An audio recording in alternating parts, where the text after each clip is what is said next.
The Henry Nowak case is one of the most controversial criminal investigations in modern Britain, a story of tragedy, lies, and a desperate search for justice. Henry was an 18-year-old first-year student at the University of Southampton, a young man with his whole future ahead of him. His death is a stark reminder of how knife crime tears through the fabric of our society, leaving families shattered and communities in mourning. In the early hours of December 3rd, 2025, Henry was walking home when he crossed paths with 23-year-old Vikram Digwa. Digwa was armed with a large bladed weapon and a ceremonial kirpan. A brief verbal interaction soon turned into a nightmare. In what prosecutors described as a sustained attack on an unarmed man, Digwa stabbed Henry multiple times, including a fatal wound to the chest. Immediately after the attack, Digwa began weaving a web of lies, claiming Henry had racially abused and assaulted him. When officers arrived, they found a dying Henry Nowak. Despite his pleas for help, the narrative was already being twisted. Body cam footage captured Henry's final words, "I've been stabbed and I can't breathe." Yet, the officers expressed doubt. Accepting Digwa's account as credible, police placed the dying victim in handcuffs on suspicion of assault. By the time officers realized the severity of his injuries and began first aid, it was too late. Henry passed away shortly after.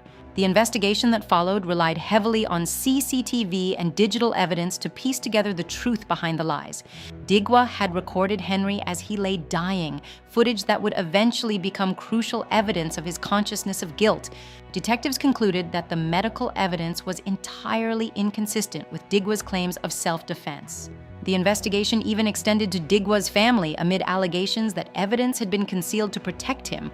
In the spring of 2026, the murder trial began.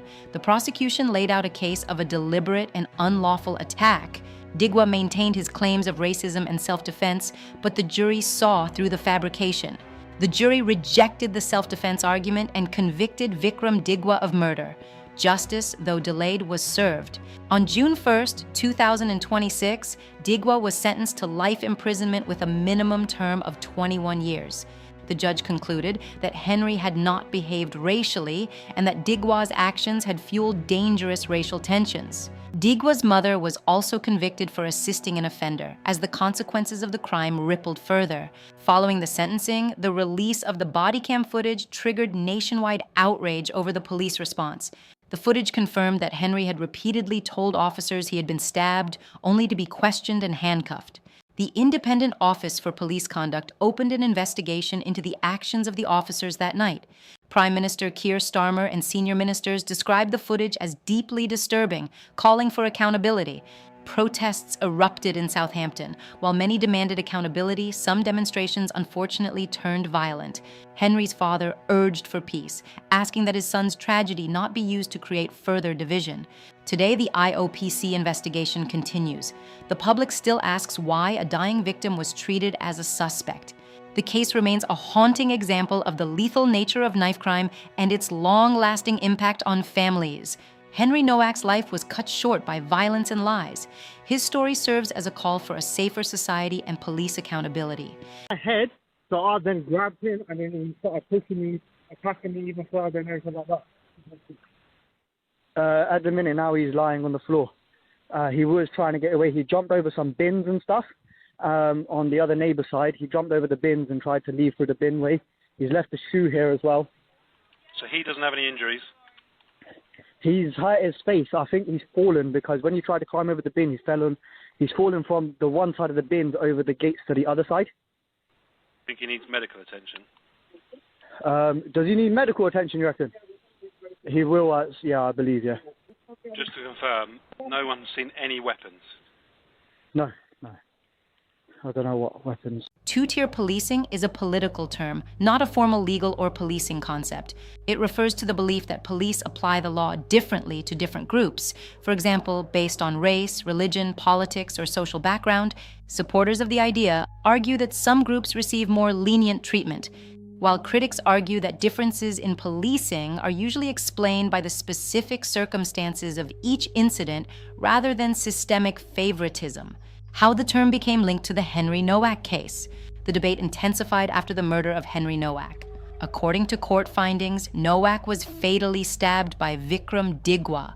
During the immediate aftermath, Digwa and others allegedly claimed that Nowak had carried out a racist attack. Police officers responding to the scene treated Nowak as a suspect and handcuffed him while he was suffering from fatal stab wounds.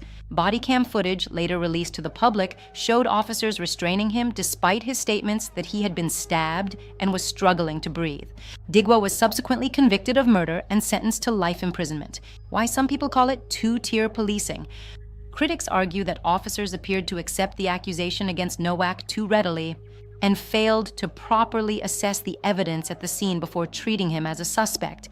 They contend that if the racial identities had been reversed, police might have acted differently. Those concerns have been raised by politicians, commentators, protesters, and even officials in the United States.